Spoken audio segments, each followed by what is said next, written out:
Happy late Father's Day. I wanted to get this video out before Father's Day passed, but was not able to. So I am dropping it right now. I wanted to make this video to appreciate the dads out there because I know y'all don't always get that appreciation. I know I appreciate my dad. Shout out to my pops. Love you. Today we are giving appreciation to the great One Piece dads.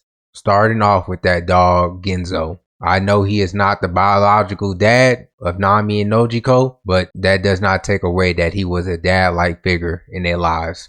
Genzo was always looking out for Nami and Nojiko. When Nami and Bellemere, Nojiko's and Nami adopted mother, had a fight, Genzo was there to uplift Nami's spirits and also Nojiko. When the death of Bellemere happened by the hands of Arlong, Genzo was there to look out for them and care for them. Not to mention that Genzo made a threat to Luffy, saying if you hurt Nami, he would take Luffy out. Note this, that Luffy is 1,000,000 times stronger than him. And Genzo said, you are going to have to see me if you make Nami cry. This man Genzo truly loves Nami and Nojiko.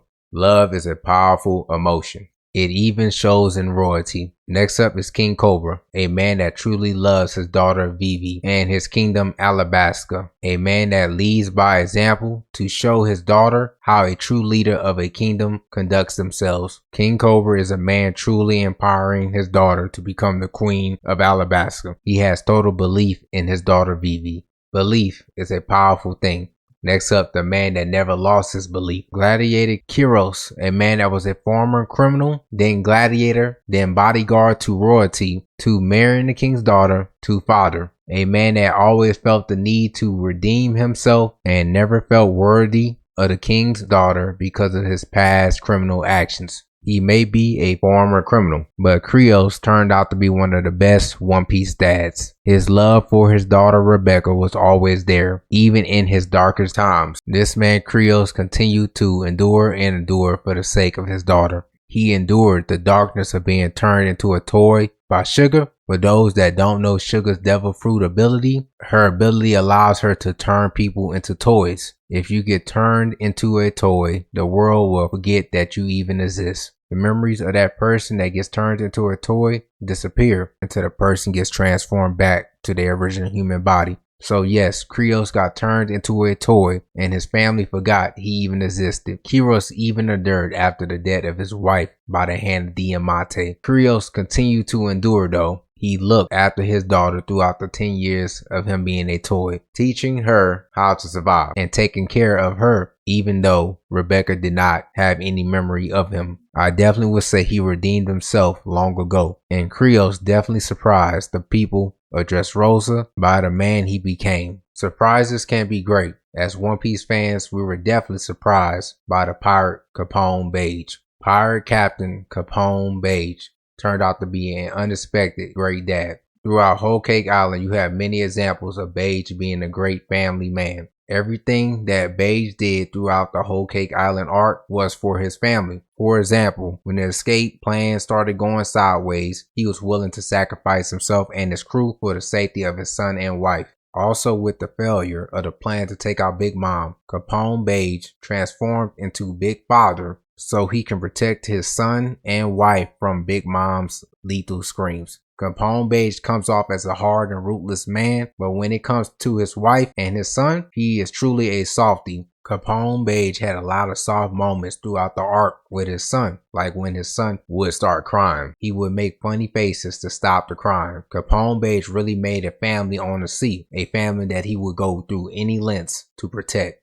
Having a family is many people's greatest dream. For this pirate dad, his dream was not the One Piece, but to have a family. Whitebeard, the legend himself, created a family on the sea while being the strongest man in the world. Whitebeard's family is a little bit different. He created a pirate family made up of orphans, outcasts, and lost souls. Whitebeard's desire to have a family came from his roots as an orphan himself. So he climbed the ranks of the pirate world and created a family known as the Whitebeard Pirates. Whitebeard loved his family more than anything, so much so he called each member of his family son, and his sons respected Whitebeard so much they called him Pops. There are many moments that reflect the love that Whitebeard has for his family. Whitebeard starting a war with the Navy to save one crew member, even forgiving a son that betrayed him by stabbing him in the chest and the abdomen. You can go on and on with Whitebeard dad moments. This is one of the reasons why he is many fans' favorite character. In the eyes of One Piece fans, Whitebeard is a forever certified legend, and there is really nothing that can happen that will ever change that.